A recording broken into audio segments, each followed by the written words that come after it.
Assalamualaikum warahmatullahi wabarakatuh. Perkenalkan, nama gue Aksan. Sebelumnya terima kasih buat yang sudah nonton. Semoga dilancarkan rezekinya, juga dilancarkan segala urusannya, dan semoga sehat-sehat selalu. Kali ini gue mau cerita lagi tentang pengalaman gue naik gunung bersama istri gue. Cuma berdua. Gak usah lama-lama lagi, kita langsung aja ke ceritanya. Nah, jadi gue sama istri gue tuh pengen naik gunung lagi.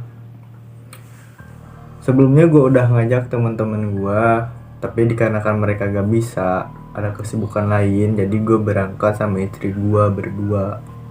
Dan gak perlu lama-lama, gue sama istri gue tuh langsung prepare, langsung siapin semuanya.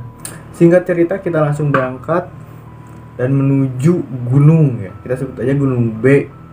Dan kita tuh sampai ke pos Simaksi itu jam 6-an, abis maghrib.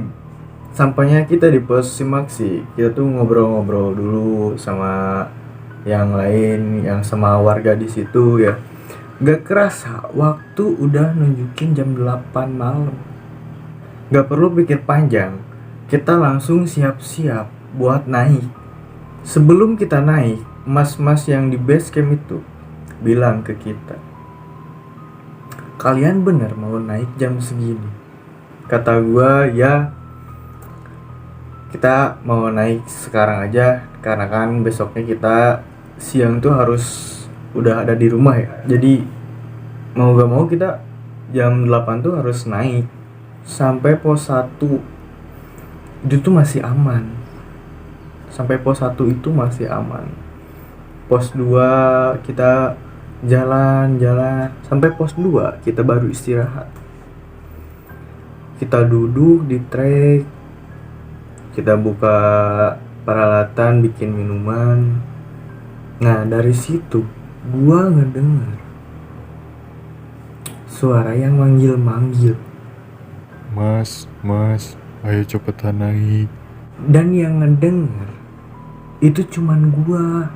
Istri gua gak ngedengar sama sekali ada yang manggil-manggil dari atas. Otomatis kalau dari atas ada di trek ya, gue mikirnya pendaki lain.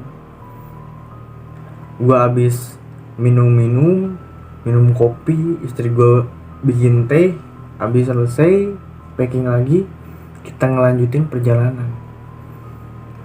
Dan suaranya itu gak jauh, kedenger jelas banget. Tapi gue gak bilang sama istri gue. Terus gue jalan di pertengahan, gue mikir, siapa yang tadi manggil-manggil? Karena benar-benar gak ada orang. Kata si mas-mas yang di pos Simaksi, ini kita yang naik cuman berdua aja. Sebelumnya yang udah di atas itu yang udah berangkat dari sore ya, yang udah sampai dari sore ya. Gua gak banyak ngomong di situ, gua langsung berangkat. Sampai di pos 3 harusnya tuh belok kanan. Kalau lihat di peta, emang ada jalur. Tapi pas kita berdua, itu gak ada jalur sama sekali. Semuanya tuh hutan, kayak tebing gitu. Gak ada jalur sama sekali. Kita lanjutin perjalanannya, terus kita ngelewatin pos 3. Sampai akhirnya kita di atas. Gua gak tahu, gua gak ngerti ini gimana caranya kita bisa nyampe atas. Cuma kita sampai di puncaknya itu beda kayak pendaki-pendaki lain. Tempat camp, bisa dibilang kita nyasar. Gua mikir ke situ karena emang pas kita berhenti itu gak ada jalur lagi. Ini jalurnya kan cukup gede ya, Pas gue sadar tuh jalurnya makin kecil, jadi setapak gitu jalurnya. Gue sebelumnya di pos Simaksi gue fotoin petanya ya, tapi pas di pos 3 itu harusnya ke kanan masuk ke jalur jalan setapak, dan itu ada pelangnya, ada tanda bahwa kita tuh harus ngelewat sini, jalur sini. Kita nggak boleh ke atas. Tapi masalahnya pas kita lewat tuh plang tuh sama jalur tuh gak ada. Tebing, hutan, gak ada jalur sama sekali. Sebelumnya kita juga dikasih tahu di pos 3 ada jalur setapak gede, lumayan gede, keliat lah jalur setapaknya. Tapi kita gak lihat.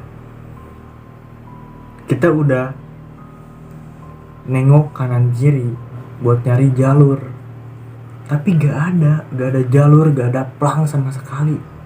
Anehnya dari pos 3 ke sampai gua titik gua berhenti karena gua ngerasa tersesat, itu lama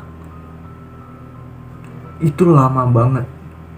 Dari situ istri gua juga sadar bahwa kita tuh tersesat. Kita keluarin HP, kita coba buat kontak orang yang di base. Dikarenakan di gunung ya, rata-rata kalau di gunung tuh gak ada sinyal. Gue udah cari-cari sinyal, HP diangkat-angkat gitu kan. Istri gue juga sama, gue nelponin yang satu, nah istri gue nelponin yang satunya lagi, tapi gak nyambung-nyambung. Nah dari situ kita duduk dulu, kita istirahat, kita tenangin diri kita dulu.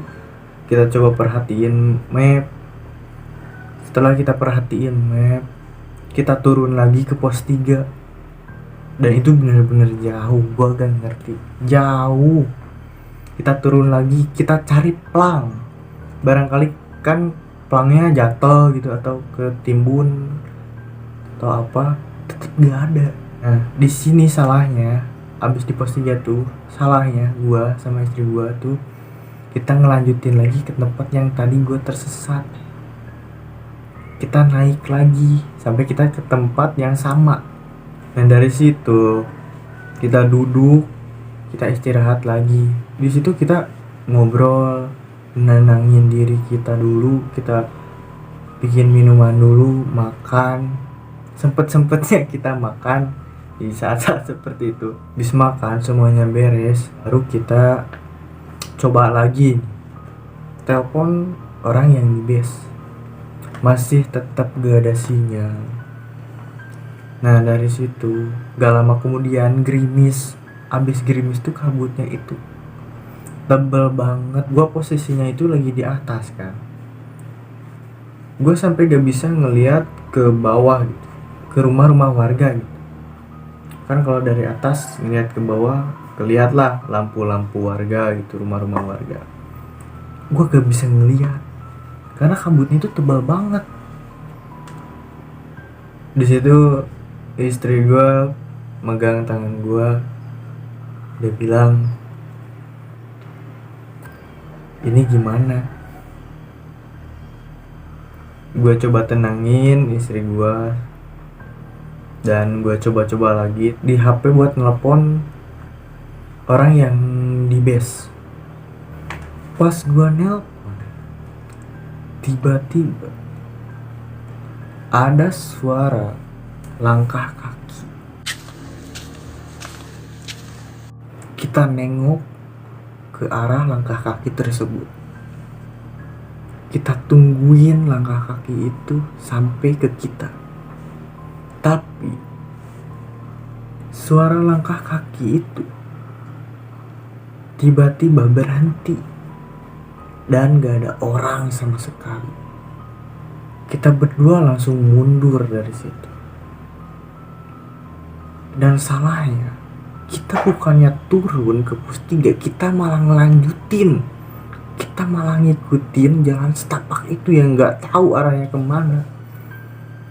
Setelah kita ngikutin jalur setapak itu, tiba-tiba ada ular.